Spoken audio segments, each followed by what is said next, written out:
Olá, gente, tudo bem? Salve, salve! Estamos aqui para mais uma aula de História do quinto ano. E eu queria sempre dar aquele lembrete, né?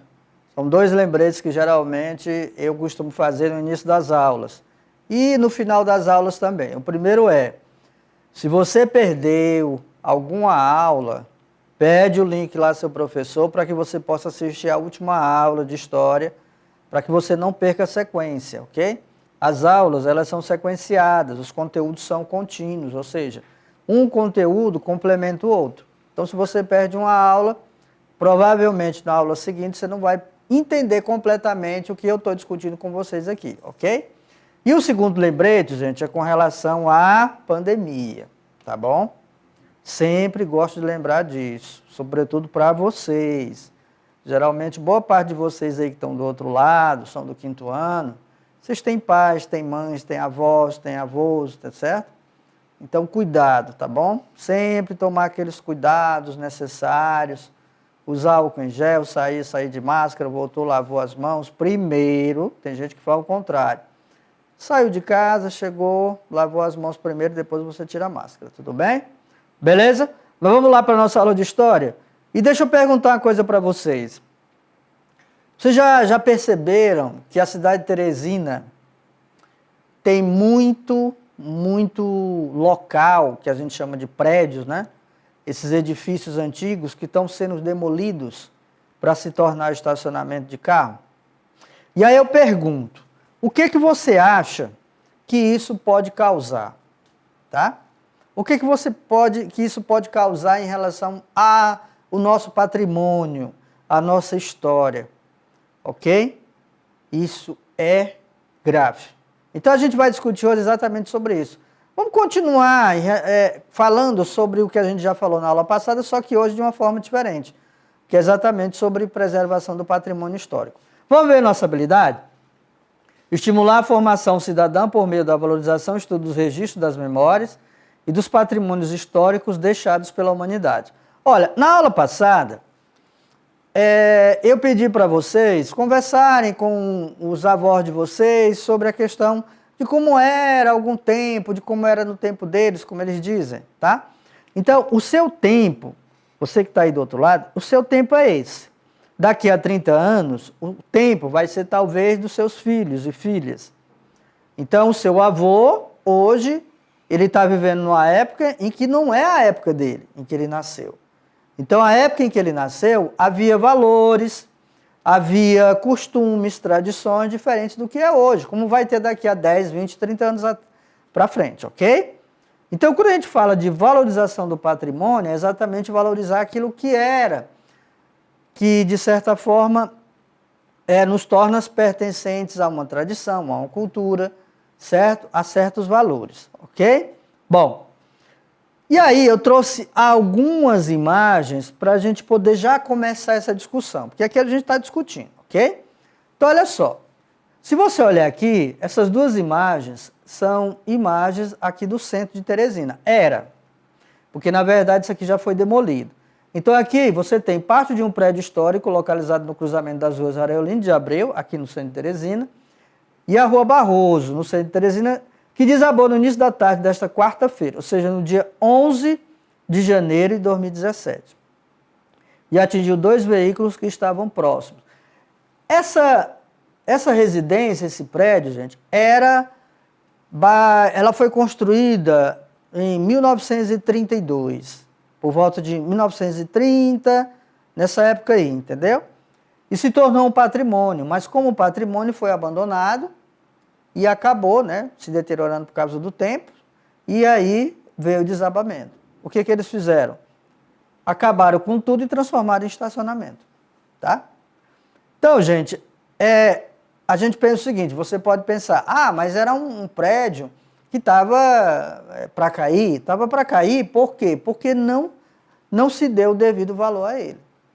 Essa casa abrigou pessoas que têm uma história, e essa casa tem história para contar. E que a gente acabou, né, destruindo, ok? Aqui você tem outro, ó. Certo? Residência em Teresina, período de 1932, abandonada em processo de desabamento. Ou seja, ela foi construída em 32, ela é de 1932, e está em processo de desabamento. Ou seja, esses prédios, geralmente que tem aqui em Teresina, muitos deles abandonados, sobretudo os prédios antigos, estão sendo demolidos para se tornar estacionamento de carro. Patrimônio histórico é um título conferido a um bem móvel, tá? Como esse aqui, por exemplo. Imóvel, também. Ou natural, que seja considerado valioso para um povo, uma sociedade, uma região, um povoado ou uma comunidade. Então, por exemplo, quando você conversa com seu avô, com sua avó, para perguntar a ele quais eram os valores do passado, ele vai lhe dizer que são valores que não tem hoje, tá?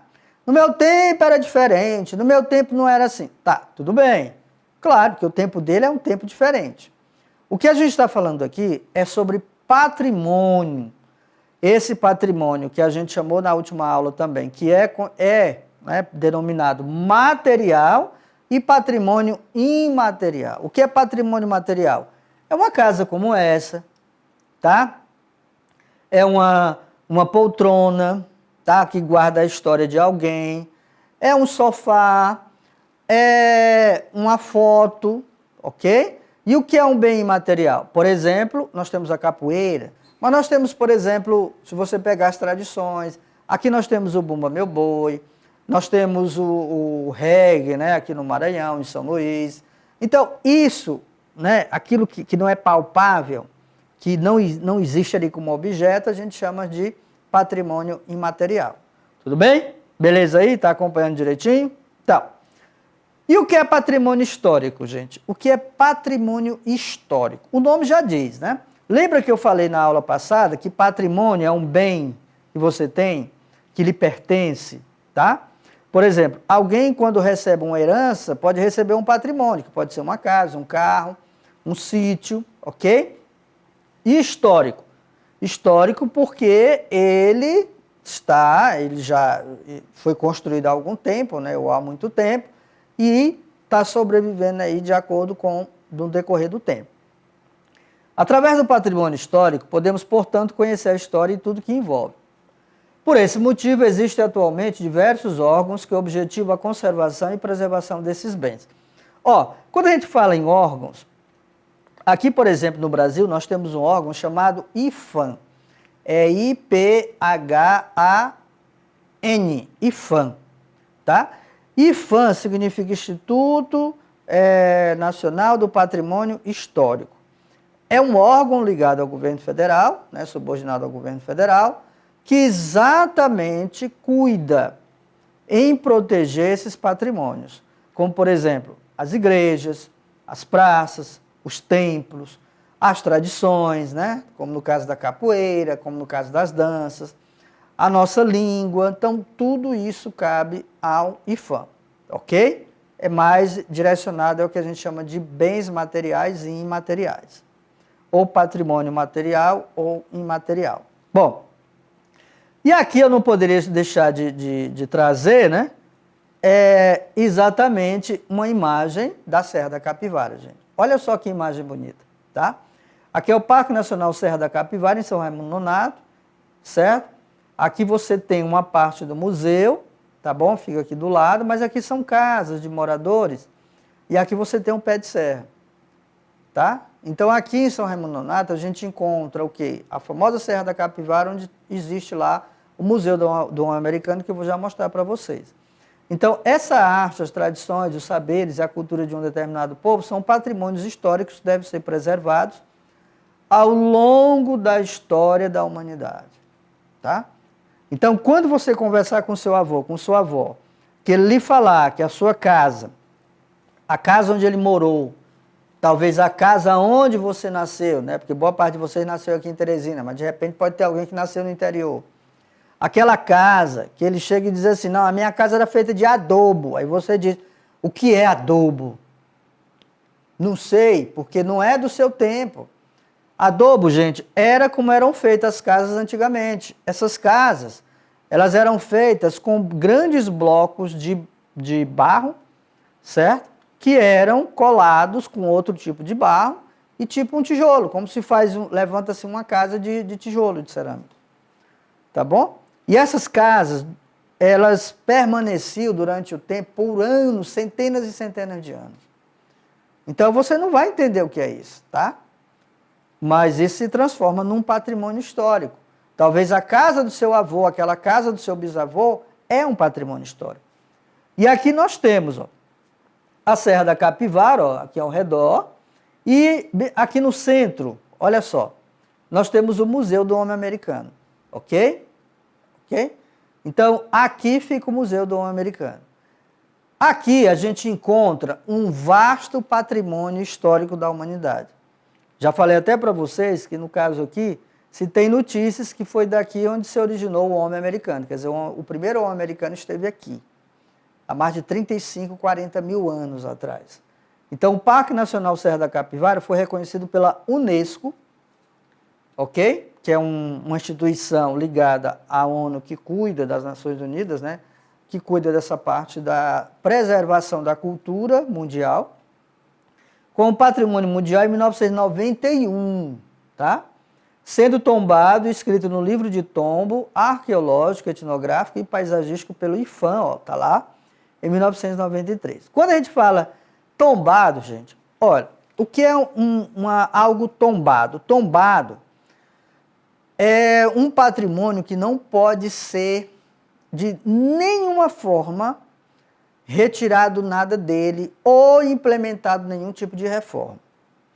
E se essa reforma for necessária, vai ter que ser feito por um grupo especializado que mantenha as mesmas características do que é agora. Por exemplo, vamos pegar aqui em Teresina a Igreja São Benedito, tá? A Igreja São Benedito passou muito tempo fechada, porque há algum tempo atrás o teto desabou, tá? Não tinha ninguém, lógico, o teto desabou. Como é um patrimônio histórico e antigo, o que acontece? Foi necessário o IPHAN conceder autorização, ok, aos frades, né, capuchinhos, que coordenam, que comandam a igreja, que dirigem a igreja, para que pudesse ser feita a reforma. Isso demorou anos, tá? Um bocado de ano. Ok? Agora que ela foi reaberta, não na totalidade, mas foi reaberta, então isso é o que a gente chama de preservação do patrimônio histórico. Ou seja, para poder reconstruir o teto da Igreja São Benedito, foi contratado especialistas, tá? Designados para isso e que mantiveram o mesmo padrão do que já era a igreja, o teto da Igreja São Benedito, tá bom? Acho que vocês não sabiam disso, mas é assim mesmo. Bom, existem cerca de 400 sítios arqueológicos e a maioria deles com painéis de pinturas e gravuras rupestres de grande valor estético e arqueológico. Olha só, quando eu falo aqui sítio, gente, não é aquele sítio que tem goiaba, tem manga, tem laranja, não. Ou aquele sítio que talvez seu pai e sua mãe vá, ou frequente, ou tenha, ou seu avô tenha, né? Não é isso. A gente fala sítio, é os locais onde a gente encontra essas pinturas aqui, ó, que a gente chama de pinturas rupestres. E aí você pode perguntar, professor, mas isso aí parece uns rabiscos. Gente, isso aqui são pinturas que, segundo que os arqueólogos que fizeram, né, a pesquisa de tempo, a comprovação de tempo, isso aqui tem pinturas lá na Serra da Capivara que tem mais de 30 mil anos. Na sua cabeça aí você deve estar se perguntando, mas não pode, se fosse 30 mil anos, isso aqui já tinha apagado? Não. Aí é onde está o mistério, tá? Porque hoje isso aqui se tornou campo de pesquisa até para saber de como é essa tinta, por que ela durou tanto tempo, ou porque ela está durando muito tempo, tá? Então é isso por isso que se tornou objeto de pesquisa. E aqui você tem um, você tem outro lá. Isso aqui foram feitos por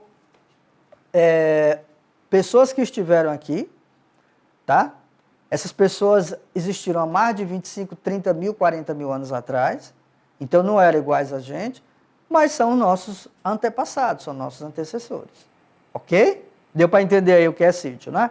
Qualquer coisa você vai na internet, pesquisa lá sobre sítio arqueológico ou pintura rupestre, que você vai encontrar lá, sobretudo na Serra da Capivara, ok? Bom, e aqui eu não poderia deixar de trazer, né? Aqui, quem já andou ali depois da ponte ali da Avenida Frei Serafim, né, saindo da João 23 depois da ponte para entrar na Frei Serafim, isso aqui, gente, é a famosa estação, certo? Ferroviária aqui de Teresina, tá bom? Ela está ali entre o entroncamento da Rui Barbosa, né, com a Avenida Frei Serafim, e é um dos patrimônios históricos da humanidade tombados também, ok? E aqui nós temos um artigo da lei, que você sabe que para poder existir a proteção tem que existir a lei, né? Por exemplo, vocês que são crianças, tem um Estatuto da Criança que protege vocês. Então, para proteger o patrimônio, existe também leis para isso. E nós temos uma lei que é um decreto. Esse decreto é exatamente aquele que determina a preservação desses patrimônios. Então, por exemplo, essa estação aqui, ela não pode ser demolida. Ah, vamos demolir para construir um edifício aqui de apartamento. Não pode. De forma nenhuma. É crime. Você não pode chegar lá e fazer uma pichação. É crime. Você não pode chegar lá e riscar. É crime. Você não pode chegar lá e pegar um tijolo, levar para sua casa ou uma lâmpada. Isso é crime. Tá bom? Então, isso é um patrimônio protegido por lei. Bom, também nós temos como patrimônio, além da Serra da Capivara, além da estação ferroviária, não poderia deixar de falar da nossa boa e velha cajuína. Tá certo? Cajuína. Tá? Inclusive ontem encontrei umas aí bem baratinho. Tá bom? Gente, uma cajuína geladinha é muito bom. É uma coisa assim que, de repente, num calorzão como o nosso aqui, você pega uma cajuína, ali na parte da tarde, bem geladinha, coloca num copo, aí vai tomar, né? Vocês aí assistindo o professor JJ falando aqui sobre a aula de história, ainda mais sobre... Deu até vontade, não é isso? Exatamente. Gente, cajuína se tornou e é um patrimônio nosso. É cultural, é tradição nosso. Inclusive a cajuína hoje piauiense, ela é exportada, ou seja, ela é vendida para outros países. Ok? A produção tradicional e práticas socioculturais associadas à cajuína no Piauí foi inscrita no livro de registro dos saberes pelo IFAM. Então se tornou um patrimônio, né, um patrimônio nosso, um patrimônio cultural, que deve ser preservado. Em 2014, o modo de fazer e as práticas socioculturais são bens imateriais devido, em grande parte, à sua imersão nos rituais de hospitalidade das famílias do Piauí. Ou seja, aqui no Piauí nós temos regiões, como o próprio São Raimundo Nonato, Picos, que produzem muita cajuína. Nós temos Santa Cruz dos Milagres também, que produz muita cajuína, e temos aqui no Piauí, em Teresina também. Tá? Então a cajuína se tornou um patrimônio cultural, tanto do Brasil, mas sobretudo aqui de nós, piauienses. Por isso, toda vez que você tomar uma cajuína, lembre o que eu estou dizendo. Não é só simplesmente uma bebida. É um patrimônio que você está absorvendo, que você está bebendo. É claro que você não vai olhar e dizer assim, eu vou olhar agora, toda vez que eu tomar uma cajuína, eu vou olhar e pensar no professor JJ. Não é isso. Mas você tem que pensar que quando você estiver tomando, você tem que estar tomando algo que é nosso. Originalmente nosso. Ok? Bom, e aí eu trouxe alguns patrimônios, digamos assim, tanto culturais como patrimônios, né, que a gente chama de patrimônio material, das regiões do nosso Brasil, do nosso grande Brasil. Então aqui nós temos a região norte, nós temos o mercado do ver-o-peso. Tá? Gente, esse nome, ele tem uma história. A gente nunca para pensar, né? Por exemplo, assim, por que a avenida, a principal avenida aqui de Teresina se chama Frei Serafim? Porque foi dado em homenagem a um frei. Mas quem era esse frei? A gente nunca faz isso, né? Então, por exemplo, aqui Mercado do Ver-o-Peso tem um nome, tá? Porque em tempos bem antigos, lá em Belém do Pará, porque isso aqui está lá localizado na capital Belém do Pará, isso aqui fica às margens, certo? Digamos assim, dos locais onde tem barcos. E aí as pessoas costumavam vender. E as pessoas, sobretudo açaí, né? Aqui é açaí, ó, esses caixotes. E as pessoas começavam a dizer, ei, tu viu o peso? Tu vai ver o peso, quer dizer, para comprar alguma coisa. E aí ficou o nome, ver o peso. Hoje é um dos maiores mercados de comercialização de produtos do mundo. Tá? Do Brasil nem se fala. Ok? Aí nós temos no Nordeste, nós temos aqui, ó, não podia deixar de trazer, a Estação das Barcas, lá em Parnaíba, no Piauí, nosso aqui. Aqui no Piauí nós temos patrimônio histórico. Centro-Oeste, o Conjunto Urbanístico Arquitetônico de Brasília. Do Sudeste, a Praça Tiradentes, lá em Ouro Preto, lindo que só. Quiser, vai lá na internet e pesquisa, muito mais coisas sobre isso. E no Sul, nós temos a Ponte do Imperador em Porto Alegre, Rio Grande do Sul. Ok? Então, isso aqui todos são patrimônios tombados. Ok? Para você mexer alguma coisa aqui, fazer alguma reforma, você tem que pedir autorização ao IPHAN. Bom, e aí na região Norte, nós temos o quê? Nós temos aqui, gente, olha, o conjunto arquitetônico e paisagístico envolve o mercado do ver-o-peso, é parte importante do patrimônio material. Aqui, novamente, é o ver-o-peso. Aqui os barcos, eles atracam aqui e aqui você encontra todo tipo de mercadoria. Claro, sobretudo mercadorias da terra, do Pará, ok? Peixe, sim. Alguém pode estar perguntando do outro lado. Professor Jota, tem peixe? Tem. Só o que tem é peixe lá para vender, ok? Bom, e olha só aqui. A perda do patrimônio representa a perda da história da identidade. Ou seja, toda vez que você vê um prédio antigo sendo desabado para se construir estacionamento, você está perdendo uma parte do saber da história da humanidade. E você está perdendo um pouco da sua identidade. Então, daqui a 30 anos, se você não tiver nada, o que você vai lembrar? Você vai olhar para trás e dizer assim, não lembro de nada, porque não tem nada que me faça lembrar. Ok? Então, isso é ruim, é muito ruim. Então, aqui nós temos, por exemplo, as manifestações culturais por todo o Brasil, não? Manifestações indígenas, nós temos a questão da preservação do meio ambiente. E aqui, eu não poderia deixar de trazer a literatura de cordel nordestino, que vocês já devem saber, porque se chama cordel, né? Vem de cordão. Aqui o cordel. Eu, pessoalmente, adoro cordel. Tá ok? É muito bom o cordel. Inclusive, os cordéis se tornaram instrumentos dos violeiros, né? Aqui em Teresina nós temos a Casa dos Violeiros que fazem muito cordel cantado, que a gente chama repente. Bom, e aqui nós temos o Ofício das Baianas em Pernambuco, né? Vendendo na Acarajé, que o que pode ser preocupante, pois a história do nosso município, do local onde marcamos, é única e substituível. Ou seja, quando isso aqui acaba as tradições, acaba a cultura, acaba, de certa forma, um pouco da nossa história. Bom, aqui nós temos o modo de fazer renda irlandesa, tendo como referência este ofício de divina pastora no estado de Sergipe. Estou mostrando cada estado, né? Aqui nós temos fabricação de renda. Isso aqui é feito à mão, viu, gente? À mão. Não é máquina, não, é à mão, tá? Então, a destruição dessas representações materiais representa o esquecimento de parte da nossa identidade cultural. Olha só, imagine isso aqui quando os seus pais, que têm, por exemplo, um ofício como esse aqui de fazer rendas, ele transmite para o seu filho, ele está mantendo a sua identidade, ele está mantendo a tradição, ok? Aqui nós temos, portanto, de certa forma, aqui nós temos alguns elementos que fazem parte do nosso patrimônio, tanto material como imaterial, começando, por exemplo, como o tambor de crioula aqui no Maranhão. Tá?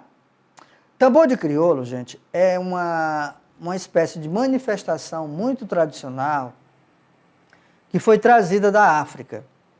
Tá? Lembrando que hoje, se eu não estou enganado, a gente está comemorando o Dia da Consciência Negra. Então é muito importante que a gente mantenha essas tradições para a gente saber quem nós éramos, quem nós somos agora e quem nós vamos ser. Tá bom?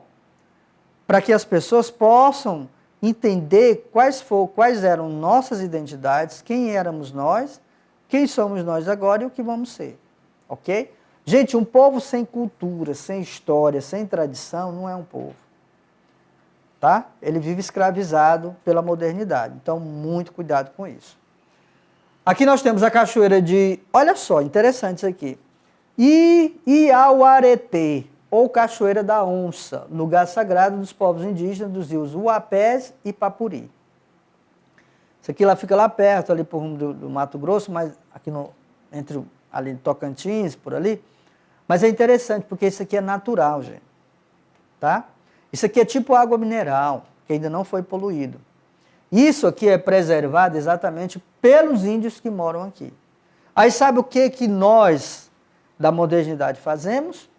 Entramos num lugar desse, poluímos, ok? Destruímos o que tem ao seu redor, destruímos o que tem aqui para, por exemplo, construir alguma coisa para dar lucro. E aí você acaba destruindo tudo aquilo que é patrimônio da humanidade. Lá nós temos o ofício de mestre de capoeira, que eu já falei para vocês na última aula, né? A capoeira se tornou um patrimônio lá pela volta da década de 30, 1930, e era algo que ainda hoje se pergunta, até comentei com vocês na última aula. É uma dança?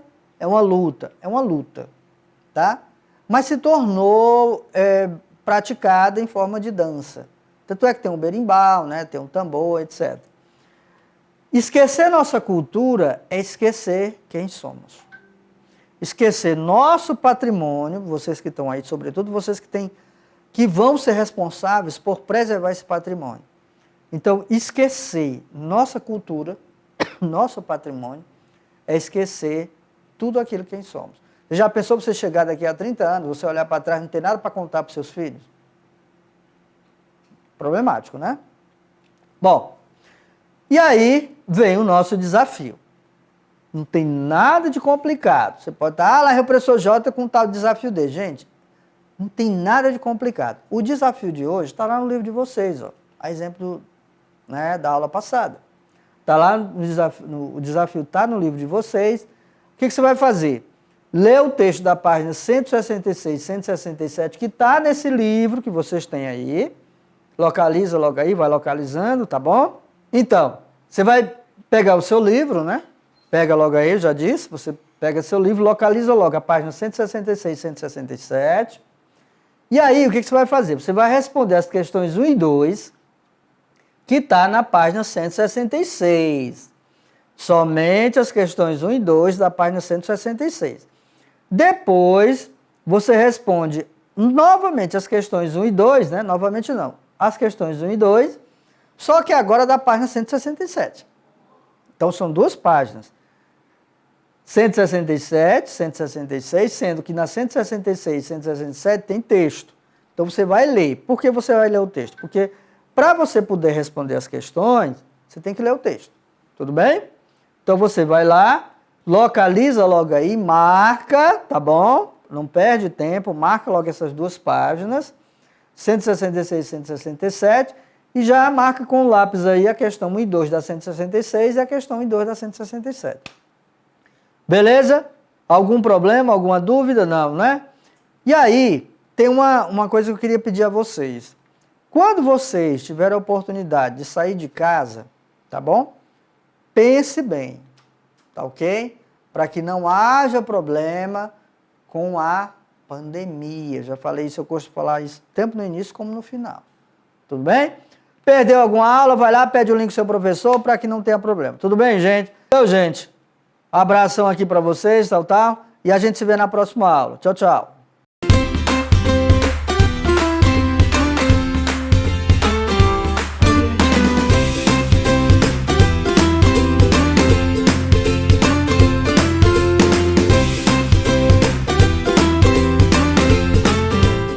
Bom dia, meus amores. Vamos começando mais uma aula de língua portuguesa. Eu sou a professora Aila, do 5º ano, e hoje nós vamos trabalhar com texto teatral, ok?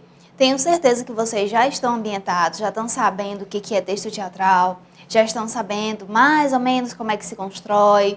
Eu tenho absoluta certeza que os outros professores, tanto das escolas de vocês, quanto os que estão sempre conosco pela televisão, já ensinaram bastante sobre texto teatral. Eu espero que vocês gostem da aula de hoje. Preparei com muito carinho. Mas vamos começar. Antes de falarmos sobre o nosso texto mesmo, sobre o teatro mesmo, eu quero que vocês deem uma olhadinha no nosso texto de fluência. Essa semana a gente vai fazer a leitura de Como é Assim, Tintim por Tintim. Foi escrito por Sônia Junqueira. Hoje é terça-feira, então vocês vão gravar um áudio com a leitura desse texto. Nós vamos fazer o seguinte, vocês vão ler junto comigo agora, é um treino, só um treino, vocês vão treinar junto comigo. E aí mais tarde vocês vão sentar, ler ele bem direitinho, gravar um áudio e enviar para sua professora, ok? Vamos treinar nós dois? Bora lá. Como é assim? Tintim por tintim. Sônia Junqueira. Comigo é assim. Eu aprendo tudo tintim por tintim. Se é para medir, corro e meço. Se é para pedir, chego e peço. Se é para pensar, sento e penso. Se é para cansar, eu me canso. Mas se é para amansar, não sou boba, não amanso. Se é para balançar, eu balanço. Se é para alcançar, eu alcanço.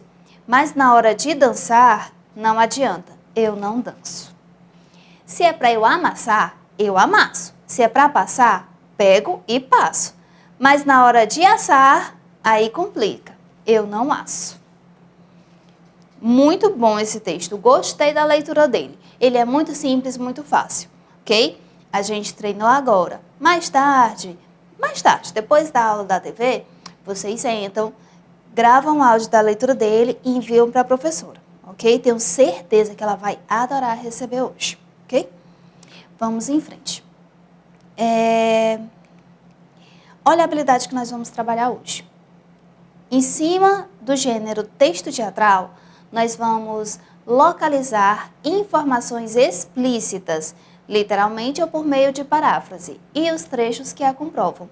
A mensagem que o texto passa claramente. Nós já estamos sabendo o que é informação explícita. É aquela mensagem que o texto passa claramente, é o que está bem claro, bem explicado no texto, certo? Então, a gente vai continuar trabalhando, porque às vezes a gente lê, passa batido e não percebe coisas que estão no ar, ok? Olhem só, antes ainda do nosso texto teatral, eu trouxe essa mensagem muito interessante. Eu vi ela e eu me encantei por ela, eu gostei muito do que ela diz. Olha o que está dizendo. Se, ao enfrentar os problemas da vida, lhe parecer que está escalando uma montanha impossível, lembre-se de que a paisagem que avistará no topo compensará qualquer esforço seu. Esse verso, essa mensagem, foi retirada do site Mundo Mensagens. São mensagens, né, de motivação que eles já liberam mesmo para que todo mundo pegue, para que todo mundo compartilhe, ok? Olha o que diz.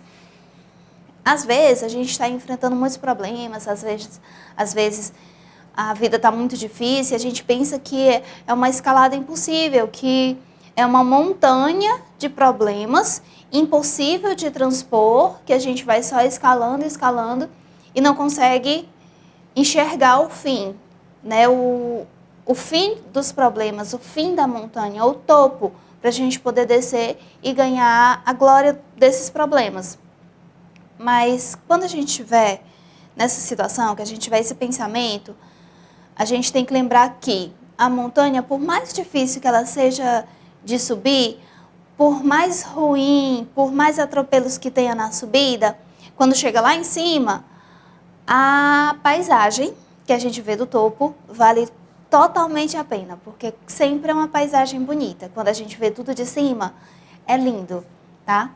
Mas não é só uma mensagem motivacional, não é só para a gente ler. Tem uma questãozinha sobre essa mensagem. O que devemos lembrar quando achamos que nossos problemas são como escalar uma montanha impossível? Ai, tia, que pergunta boba. Tá na cara. Está na cara porque é uma informação explícita. Ou seja, é uma informação que está na cara. É algo que está claro na mensagem. O que devemos lembrar quando achamos que nossos problemas são como escalar uma montanha impossível? A mensagem já dizia isso. Nós temos que nos lembrar que a vista do topo da montanha compensa qualquer esforço para subir. Ou seja, essa informação aqui que a gente acha que nossos problemas são como escalar uma montanha impossível, essa informação está na mensagem e essa outra informação também está na mensagem. São informações explícitas, claras no texto, ok?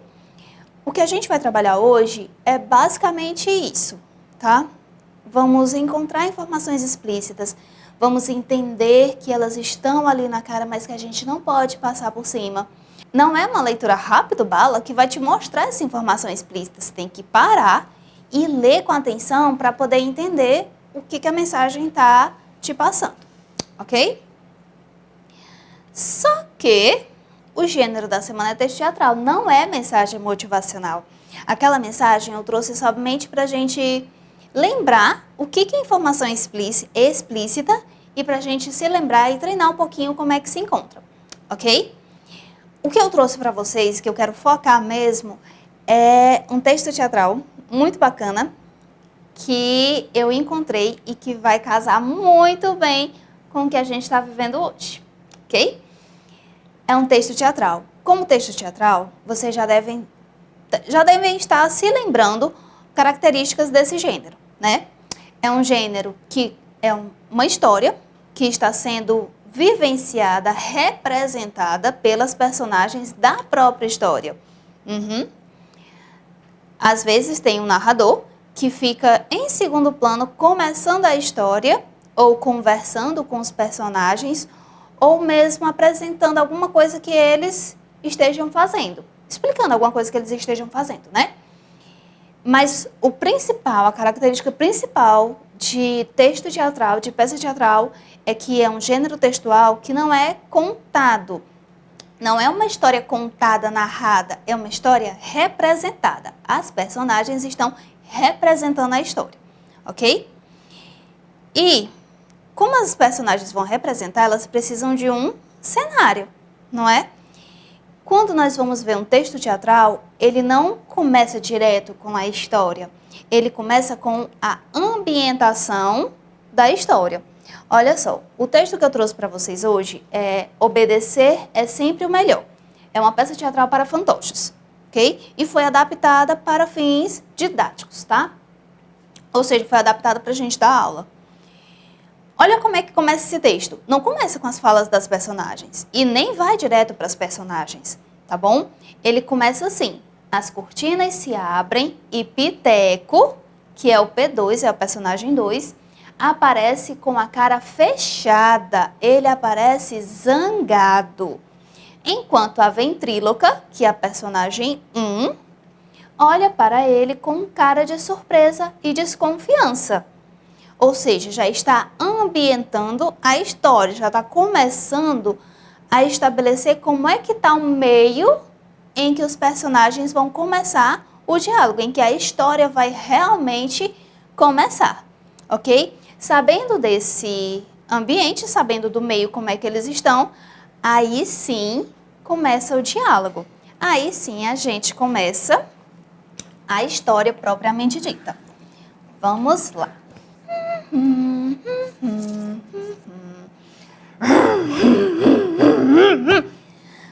Piteco?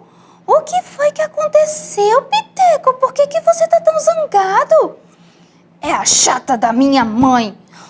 O que é isso, Piteco? O que foi que aconteceu para você estar falando desse jeito? É que toda hora ela fica me chamando e eu não aguento mais. Ah, é porque você deve fazer algo importante. Deve ter alguma tarefa que você esqueceu de fazer. Quando não é para comer, é para tomar banho, ou para ir para a escola, ou para dormir. Ai, eu não aguento mais tanta coisa para fazer. Ora, Piteco, com certeza sua mãe faz tudo isso para o seu bem. Você não deve ficar zangado por causa disso. Piteco, calma. As mães querem sempre o melhor para os seus filhos. Ah, mas tem coisa melhor que brincar? Eu quero brincar, eu quero brincar, eu quero brincar. Brincar é bom, Piteco. Mas olha, a palavra de Deus diz que há tempo para tudo. Não precisa ficar zangado por isso. Mas se eu fizer tudo, não vai sobrar tempo para brincar. E eu quero brincar, eu quero pular, eu quero correr, eu quero voltar. Eu não quero fazer outras coisas. Claro que sobra tempo, Piteco. E você vai conseguir brincar também. É só administrar direitinho o seu tempo. Aí vai dar para fazer tudo direitinho, assim como a palavra de Deus diz. Além do mais, as mães têm uma responsabilidade muito importante com seus filhos. É mesmo? E que responsabilidade é essa? Porque tudo que a minha mãe faz é só ficar me mandando. Menino vai banhar, menino vai andar, menino vai para a escola, menino vai comer direito, menino vai dormir. Eu não sei que responsabilidade é essa que só é me mandar fazer as coisas. Piteco, Deus deu para as mães uma ordenança. Ordenança? É mesmo? É sim, Piteco. A palavra de Deus diz que é para os pais ensinarem os filhos o caminho que eles devem andar, para quando forem crescidinhos, não se desviarem desse caminho que nos conduz à salvação. Uau! Nossa! Que responsabilidade! É por causa disso que ela está sempre preocupada comigo, me ensinando e me falando do amor de Deus, não é mesmo? É sim, Piteco. E a Bíblia fala também que os filhos, para serem felizes e para que tudo possa ir bem com eles, eles têm que obedecer às mães, aos pais, às avós, os avós e à professora também. É mesmo? Até a professora? É sim, porque a professora é como se fosse uma mãe também, só que uma mãe da escola. Ah, tá. Então, Piteco, vamos obedecer a mamãe, o papai, a professora, a vovó e o vovô? Vamos sim. Piteco! Vem banhar, Piteco! Ih, você ouviu? É a minha mãe, ela tá me chamando para ir banhar. Eu vou obedecer e eu quero que tudo dê certo. Tchau, moça, tchau, eu vou banhar. Que legal, não é? Então, essa foi uma peça teatral, um texto teatral. E como vocês puderam perceber, o Piteco e a ventríloca estavam conversando um com o outro. Ou seja, foi um texto que vocês ouviram, não leram, ouviram e viram a representação da história. Se vocês perceberam bem, o Piteco tinha um certo problema. Ele não queria obedecer à mãe dele, ele estava de saco cheio de obedecer à mãe. Mas a ventríloca foi e explicou que isso é necessário, isso é importante para que tudo dê certo. E que, na palavra de Deus, explica que é uma obrigação os filhos obedecerem às mães, os pais e também a professora, ok? Mas vamos ver se vocês realmente entenderam tudo direitinho? Olhem só, na peça teatral nós temos alguns elementos bem importantes, que são personagens, a direção ou as direções, os atos, as cenas, o cenário e os diálogos, tá? Os personagens podem ser primários e secundários. Primários são aqueles que participam diretamente do diálogo, são aqueles que falam mais. Os secundários são aqueles que ajudam os primários. E ainda tem aqueles figurantes. Lembra na novela, quando tem só aquelas pessoas andando de um lado para o outro sem olhar para a câmera? Então, eles são os figurantes, ok? Às vezes no teatro tem disso também, mas não é muito comum.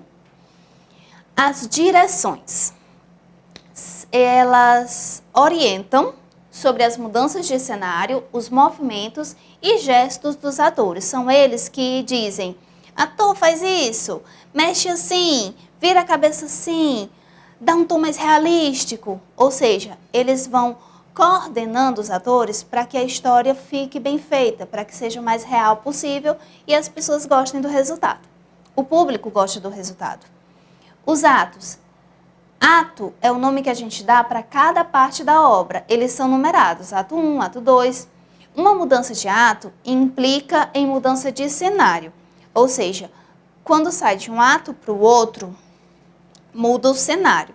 No caso da história que nós tivemos hoje, eles estavam no mesmo ato. Foi apenas um ato, porque não mudou o cenário, ok?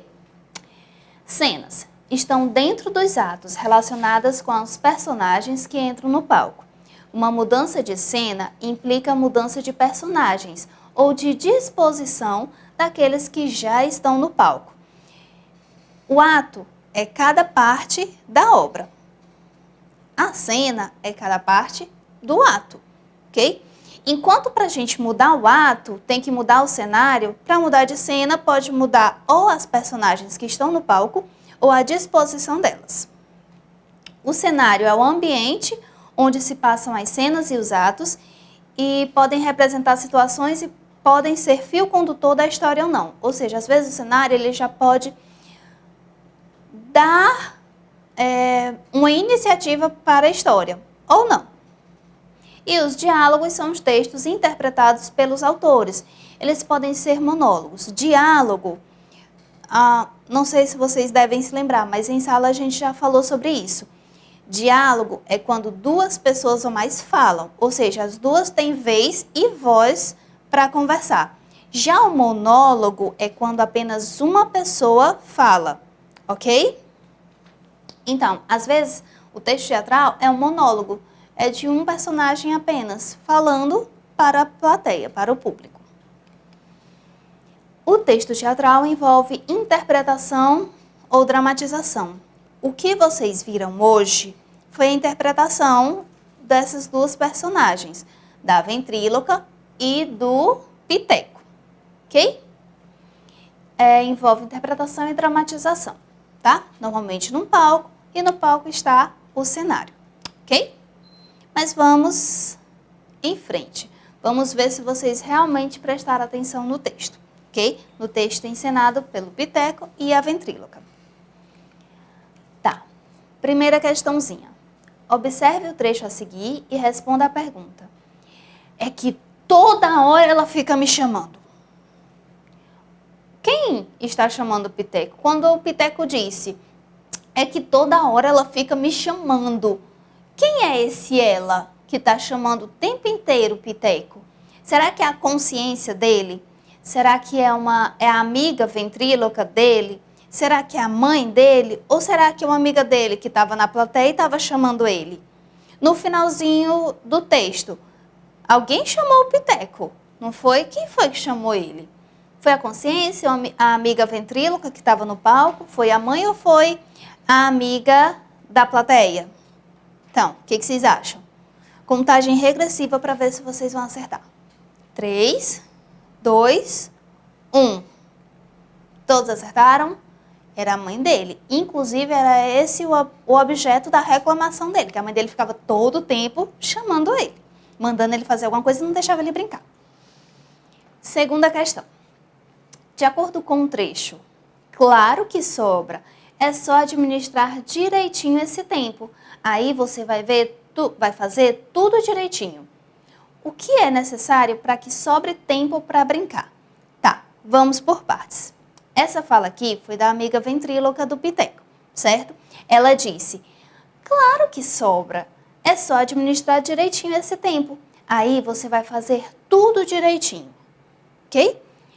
Essa foi a fala dele. O que a pergunta está querendo saber?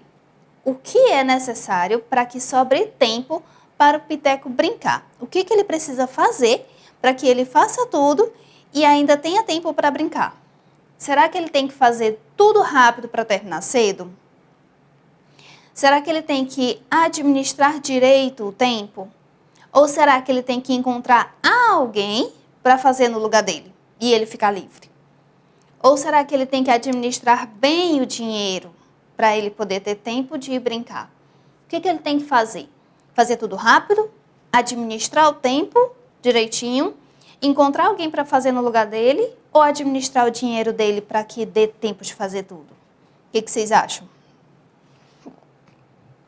Ninguém nem falou em dinheiro, não foi? Essa aqui já não é. Só pode ser administrar direito o tempo. Ou seja, como ela disse, administrando direitinho o tempo, dá para fazer tudo e ainda sobra tempo para brincar. Dá tempo de tomar banho, dá tempo de estudar, dá tempo de ir para a escola, dá tempo de fazer a tarefa em casa, dá tempo as tarefas de casa, dá tempo de ajudar a mãe, arrumar o quarto e ainda brincar, ou dentro de casa, ou com os coleguinhas na rua, tá? Mas a gente agora não tá podendo brincar na rua, viu? Terceira, no trecho, olha só, é um outro trecho do texto teatral que nós vimos hoje, mas no comecinho. A palavra de Deus diz que era para os pais ensinarem aos filhos o caminho em que eles devem andar, para quando forem crescidinhos não se desviarem desse caminho. Ou seja, isso é uma fala da ventríloca, ok? Aí vem a pergunta. Por que os pais devem ensinar o caminho correto para os filhos andarem? O trecho já está explicando, não está? O que eles devem fazer e por que eles devem fazer? Então, quando a pergunta questiona o seguinte, por que os pais devem ensinar o caminho correto para os filhos andarem? Isso é uma informação explícita. Mas se você ler rapidamente, você não vai entender, você não vai saber. Então, lê com atenção, vê o que a pergunta quer saber, observa as opções e aí a gente acha a resposta certa. Será que é para eles desviarem do caminho quando adultos? Ou será que é para eles escolherem se querem andar nesse caminho quando adultos? Ou para eles continuarem no caminho certo depois de adultos? Ou ainda, para eles brincarem quando adultos? Ou seja, fazer tudo certo quando é criança e quando for adulto poder brincar. Será que é isso? O próprio trecho já está dando a resposta. É uma informação totalmente explícita. Está muito clara no texto. Claro que os pais devem ensinar o caminho correto para os filhos andarem, porque quando eles crescerem, eles devem continuar no caminho certo. Mesmo depois de adultos, que eles continuem no caminho certo que eles aprenderam quando eles eram crianças, ok? Quando a mãe e o pai ensinaram o caminho correto que eles deveriam andar. Vamos lá. É a nossa última questão, acredito eu. Nossa, que responsabilidade! É por causa disso que ela está sempre preocupada comigo. Isso foi uma das últimas falas do Piteco. Vou repetir. Nossa, que responsabilidade! É por causa disso que ela está sempre preocupada comigo. É sim, por causa disso, né? Estava lá na questão anterior, não estava? Vou voltar aqui. Olha só. Os pais devem ensinar aos filhos o caminho em que eles devem andar, para quando forem crescidinhos não se desviarem desse caminho. Isso é uma grande responsabilidade, enorme responsabilidade. Ainda bem que o Piteco reconheceu. Então, aí vem a pergunta. O que o Piteco aparenta ter compreendido nesse texto, nesse trecho? Tá? Ele compreendeu que aquela responsabilidade de ensinar o caminho certo é muito grande. E é por causa dessa responsabilidade que ela fica sempre preocupada com ele. Mas ela está se preocupando com o que exatamente? Será que a mãe do Piteco se preocupa com ele por ser chata? Será que ela está se preocupando porque ela é chata? Ou ele compreendeu que sua mãe se preocupa com o seu banho, que ele está fedendo? Será que é por isso? Ou que sua mãe não se preocupa com ele? Ou ainda que sua mãe se preocupa com a sua educação e o seu futuro? Que compreensão o Piteco teve no final do texto todo? Ele compreendeu que a sua mãe se preocupa com a sua educação e o seu futuro. Ou seja, toda aquela responsabilidade de ensinar o caminho correto, de dizer o que tem que fazer, de mandar fazer isso, mandar tomar banho toda hora, de mandar lavar os pés, de mandar lavar as mãos antes de comer, de mandar andar direito, mandar dormir na hora certa, isso demonstra preocupação com a educação dele e com o futuro dele, ok? Todas essas são informações explícitas, ou seja, estavam no texto, estavam claramente expostas no texto todo, em toda a representação, ok? Na nossa próxima aula, a gente vai continuar com o texto teatral, só que com outra habilidade, ok? Preparem-se porque a próxima aula vai ser muito show também. E eu peço novamente que quando você estiver no grupo, quando você estiver em interação com a sua professora ou seu professor da escola, não deixem ele sozinho, tá bom? Olha o que foi que a ventríloca disse. A professora é como se fosse uma segunda mãe, só que a mãe da escola. E o professor, no caso, é como se fosse o pai, um segundo pai, um pai da escola. E já que a palavra de Deus diz que a gente tem que obedecer a mãe e ao pai, então a gente também tem que obedecer a professora e o professor, não é? Se ele pede, faça atividade, mande as fotos, então, minha gente, não custa nada você fazer a atividade e mandar as fotos. Mesmo que não esteja tudo certinho, mas envia a foto, registra a sua presença, não deixe o professor ou a professora sozinha, ok? Olha o que o Piteca aprendeu. O Piteca aprendeu que as mães têm uma grande responsabilidade. As professoras e os professores também. Porque eles têm a mesma responsabilidade de ensinar o caminho correto. Ensinar o caminho que a gente deve seguir para toda a vida, ok? Então, é aqui que eu me despeço. Mais tarde a gente volta com a segunda aula.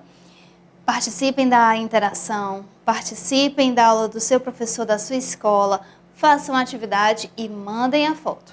Ok, pessoal, essa foi a nossa aula de hoje. Nós falamos sobre texto teatral e sobre informações explícitas. Falamos também sobre o caminho correto que se deve seguir, não é? Que para ser feliz a gente tem que obedecer a mãe e o pai, né? E a professora também. Então, eu me despeço de vocês agora. Foi um prazer estar com todos vocês. Eu agradeço a oportunidade de estar aqui com vocês, de vocês me receberem na casa de vocês. Um grande abraço e até mais tarde.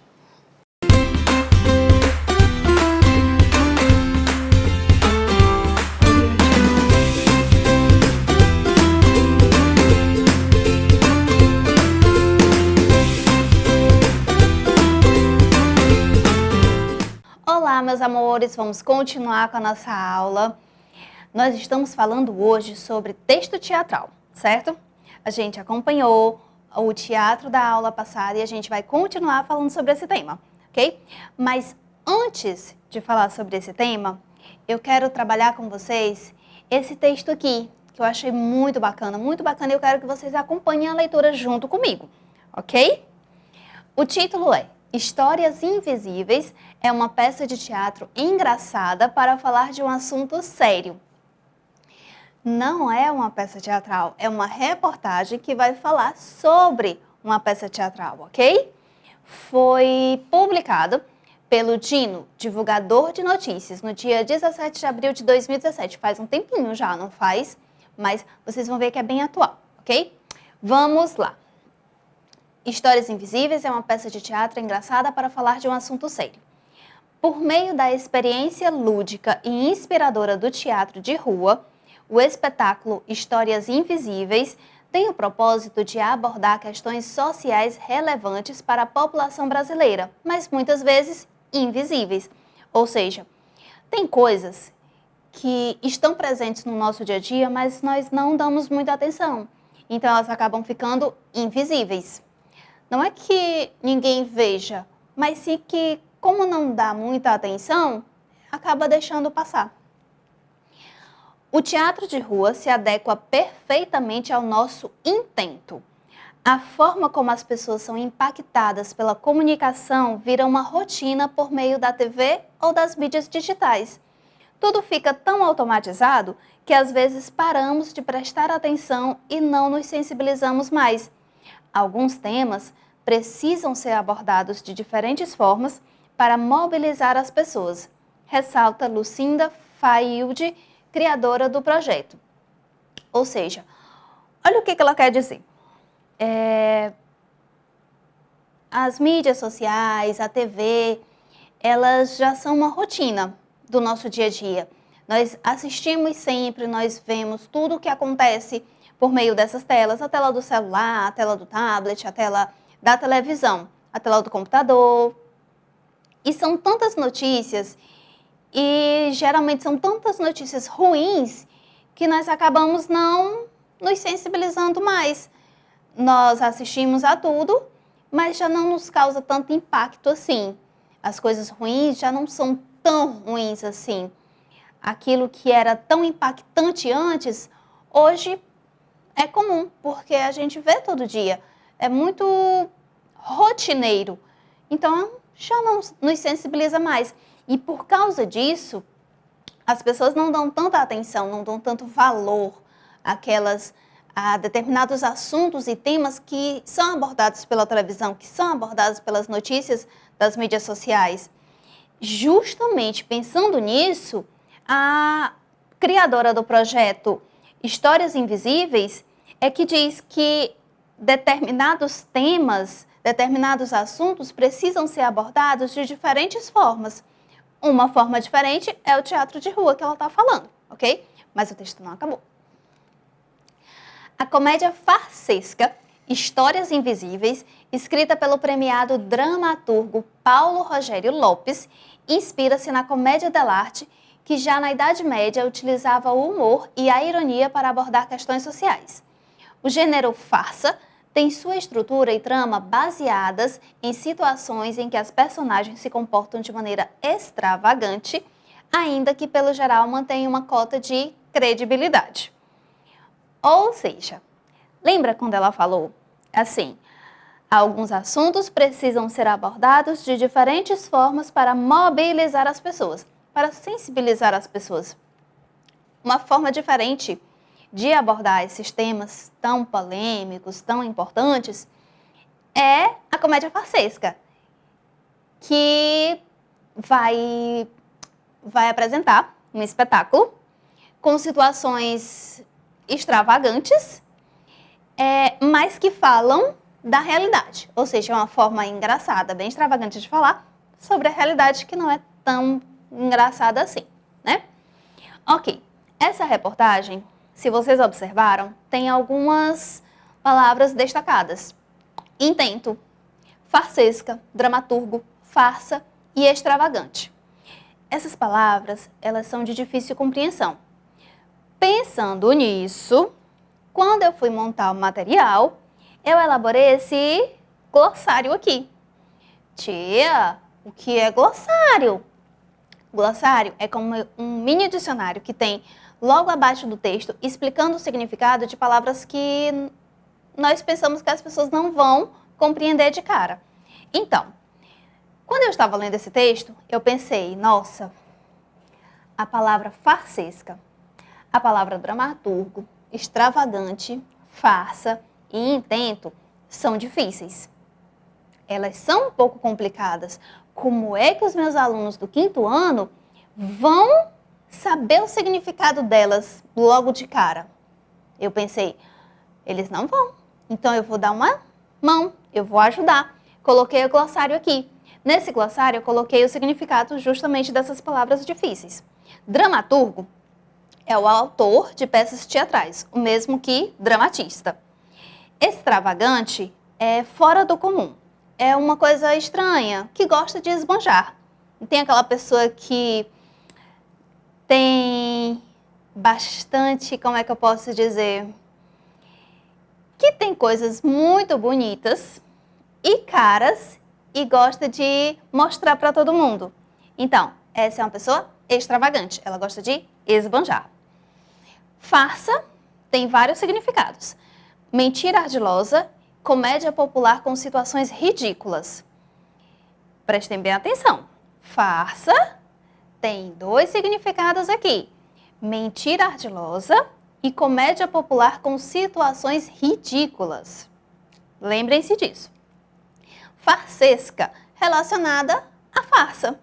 E intento é o mesmo que objetivo, intenção. Então, muitas vezes os textos trazem esse glossário para ajudar a compreensão de palavras que sejam um pouco mais complicadas, ok? Certo. Lemos o texto, lemos o glossário, agora nós já sabemos o significado dessas palavras e vai ficar bem mais fácil responder as questões de interpretação. Primeira questão.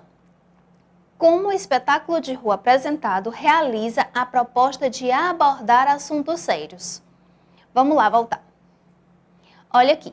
Por meio da experiência lúdica e inspiradora do teatro de rua, o espetáculo Histórias Invisíveis tem o propósito de abordar questões sociais relevantes para a população brasileira, mas muitas vezes invisíveis.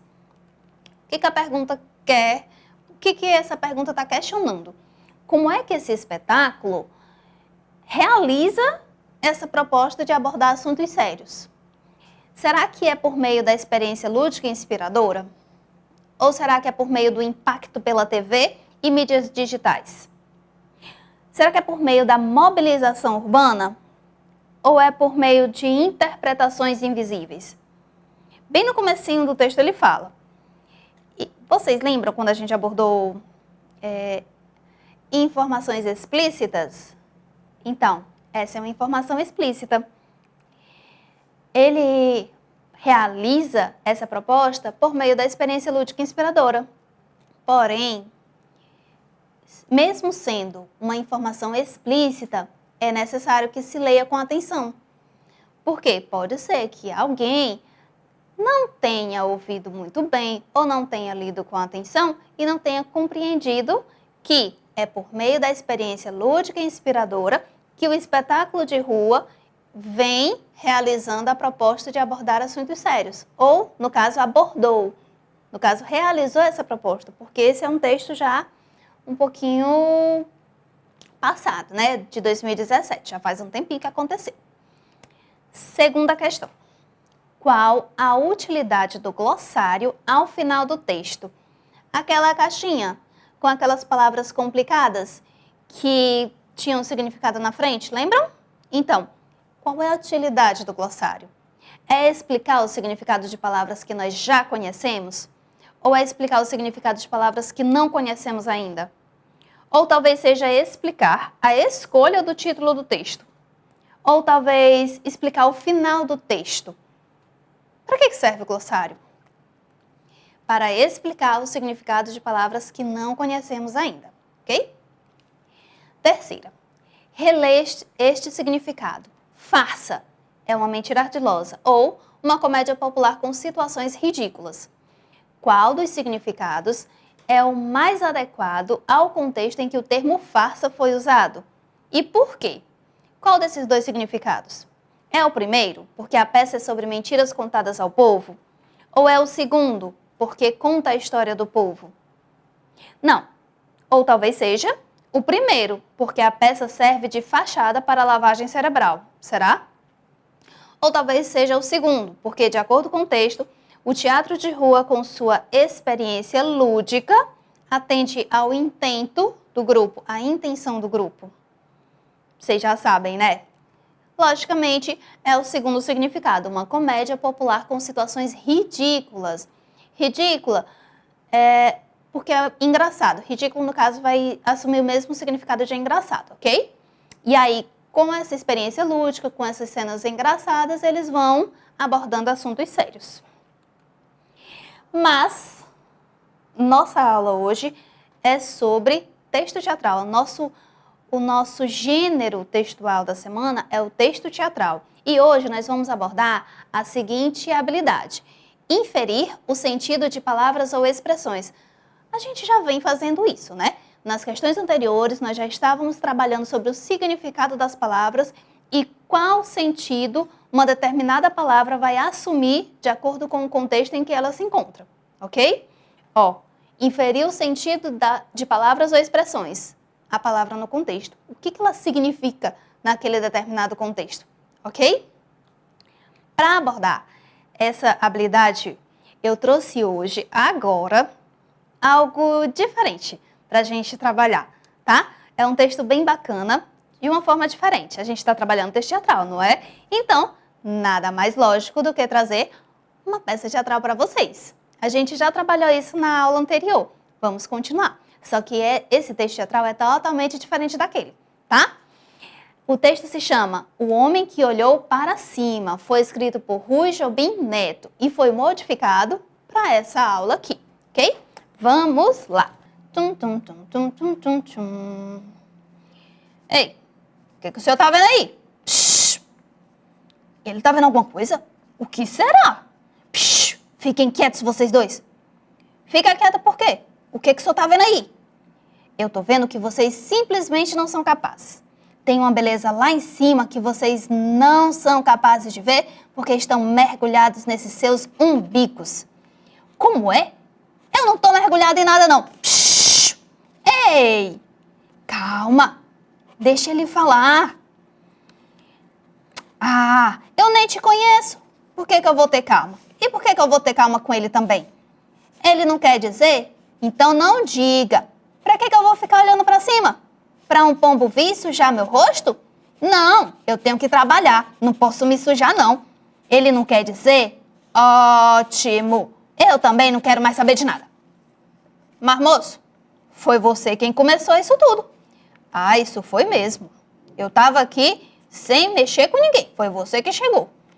Olhe, você tá me tirando do sério. Você tá me tirando do sério. Eu tô começando a ficar irritada com você. Moço, tenha calma. Calma? Eu vou ter calma como? Eu não tenho tempo a perder com isso, não. Muito menos com um sujeito desse que fica olhando sei lá pra onde. Essa cidade não pode parar. A gente tem que trabalhar para fazer essa metrópole funcionar. É por isso que a cidade não respira. Como é? Como é, seu abusado? Como assim? Você já viu cidade ter nariz para respirar? E vem me dizer que a cidade não respira? Cidade não tem nariz. Calma, moço. Ele tá falando. Ó, vocês dois, querem mesmo saber o que eu estou olhando? Eu não quero mais saber de nada, não. Ah, pois eu quero saber sim. Ai, ai, ai. O homem moderno é exatamente como vocês dois. Essa miríade de indecisões. Ele me xingou? Você me chamou de quê? Você tá me chamando de quê? Como é o nome aí? Calma, moça, ele não falou de você, não. Ele falou de mim, sim. Ele me chamou de Como é mesmo o nome aí? Ah. Psh. Vocês não sabem se calar. É por causa disso que a civilização está morrendo. Vocês, pessoas que só sabem falar e trabalhar e não se calam, não escutam, estão matando a civilização. Como é? Como é? Você disse que eu estou matando quem? Eu não estou matando ninguém, não. Você está me tirando do sério. Você cale sua boca que você não sabe o que está dizendo. Ora essa, o homem não se vê mais. O homem não vê mais ninguém. Só sabe falar e desconfiar dos outros. Isso é verdade. Você pega todo dia o ônibus comigo, o metrô comigo no mesmo horário. Faz exatamente as mesmas coisas. De segunda a sexta-feira, às 8:45. E não me vê. Ele não vê ninguém, não olha para cima, não olha para baixo, só pensa no seu dinheiro e no seu trabalho. Ah, eu não aguento mais vocês dois. Eu vou matar vocês dois. Eu vou acabar com a raça de vocês dois. Calma, moço. Ele tá prestes a nos dizer o que ele estava olhando. Não me interessa mais. E assim, o interesse morre. Ah, você tá me irritando. Pare com essa sua cara. Pare com isso. Ah, pare você. Você quer saber mesmo o que eu estava dizendo? Que eu estava olhando? Eu estava simplesmente olhando a cidade, os prédios antigos. Ninguém mais presta atenção neles. Ninguém. Estão todos cegos, que não veem a cidade, não veem o que ela tem a nos contar. É por isso que eu olho para cima para pedir a bênção dos prédios antigos. Eles são os únicos que olham para nós e gritam, estamos aqui, estamos aqui. Ora, calme-se. Calma. Eu não vou ter calma com você, não. E quer saber? Eu não vou mais falar com você, não. Ah, já chega dessa conversa. O que você está falando é uma insânia. Você é louco. E você também é louco de ficar ouvindo o que esse homem diz. Vamos trabalhar. Essa é uma metrópole e a cidade não pode parar. Adeus. Adeus para você também. Adeus. Que briga acirrada, não foi? Então, esse foi o nosso texto teatral de hoje. Olha que loucura essa briga deles, não é? Um homem só queria olhar para cima e os outros dois ficaram interferindo. Enfim, vamos ver se vocês realmente ouviram bem e prestaram atenção. Vamos trabalhar a habilidade de hoje. Tá bom. Primeira questão. Quando o homem que olha para cima diz o que vocês simplesmente não são capazes de ver, ele quer dizer o que exatamente? Que os outros dois são deficientes visuais, ou seja, que não enxergam? Ou que os outros dois têm doenças nos olhos? Ou que os outros dois não prestam atenção naquilo que o homem está olhando e por isso não veem? Ou será que ele quer dizer que os outros dois são chatos e por isso eles não veem, que eles são chatos? Então, o que vocês acham? Será que eles são deficientes visuais? Será que eles têm algum problema no olho? Não, né?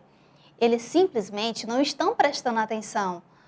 E como eles não prestam atenção, eles não veem. Lembram daquele texto que eu apresentei no começo da reportagem? É a mesma situação. Quando você não presta atenção, você não vê. E aí acaba se tornando invisível. Enfim. Segunda questão. Por isso, a cidade não respira.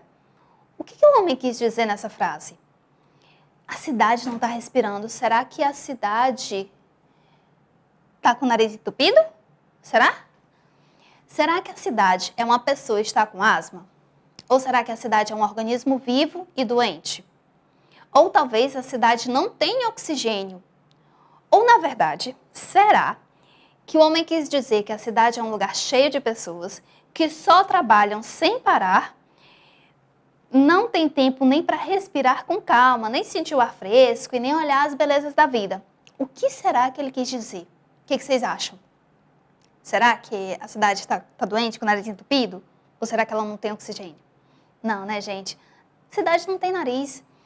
Ele quis dizer que a cidade é um lugar cheio de pessoas que só trabalham sem parar e que não tem tempo para respirar com calma, para sentir o ar fresco e olhar as belezas da vida, ok?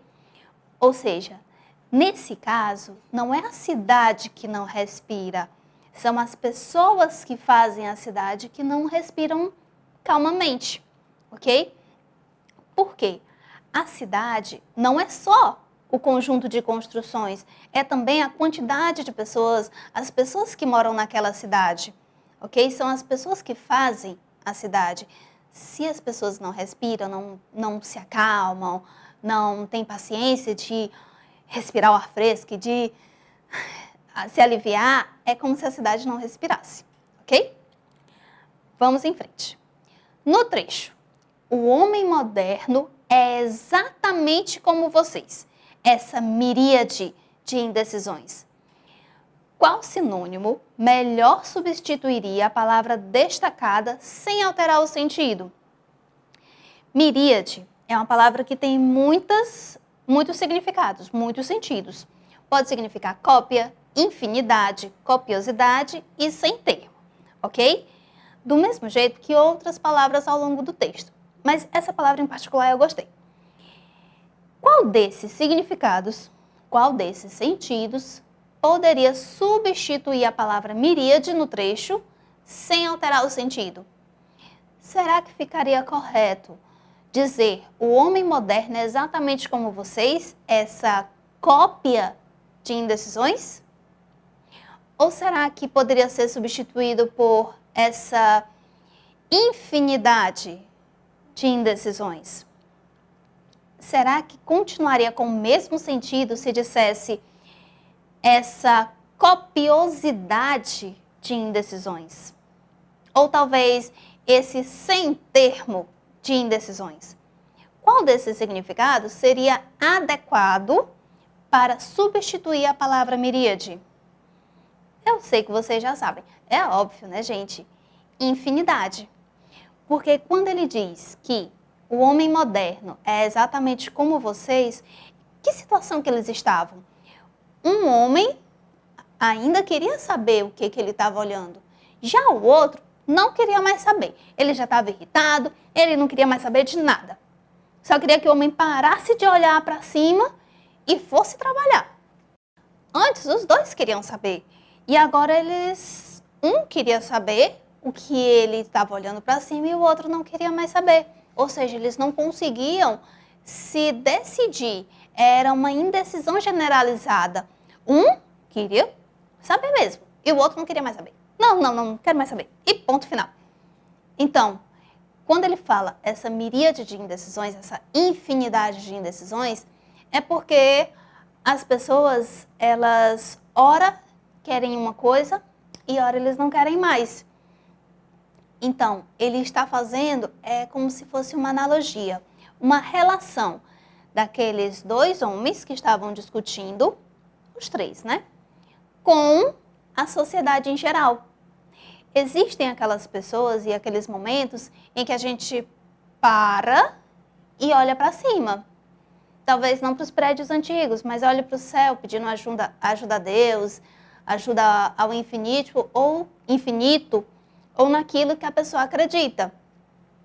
E os outros não. Os outros continuam correndo e continuam trabalhando e fazendo todo o seu serviço cotidiano, seguindo a sua rotina. Eles continuam seguindo a sua rotina. E não entendem por que um para. E não percebem a necessidade de parar um momentinho. E aí eles ficam nessa miríade de indecisões, ok? Nessa infinidade de indecisões. Resumindo tudo que a gente trabalhou hoje.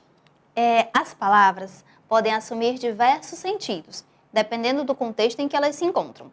Por isso, é importante saber os significados das palavras e também analisar o contexto em que elas aparecem. O que isso quer dizer? Às vezes, uma determinada palavra pode assumir um significado ou outro, dependendo do contexto em que elas se encontram. Lembram da palavra miríade, da questão anterior? Lembram da palavra farsa, que a gente falou antes? Então, dependendo do contexto, elas podem assumir um significado ou outro. Por exemplo, farsa. Nossa, farsa é um exemplo perfeito, porque farsa tem dois significados muito diferentes. Um é uma mentira ardilosa e o outro é uma comédia, é uma peça teatral de comédia, para você sorrir. Então, dependendo do contexto, ela pode assumir um significado horrível e em outro ela pode assumir um significado muito bacana. No texto em que foi utilizado, ela tem um significado bacana, de comédia. Já se você ouve assim,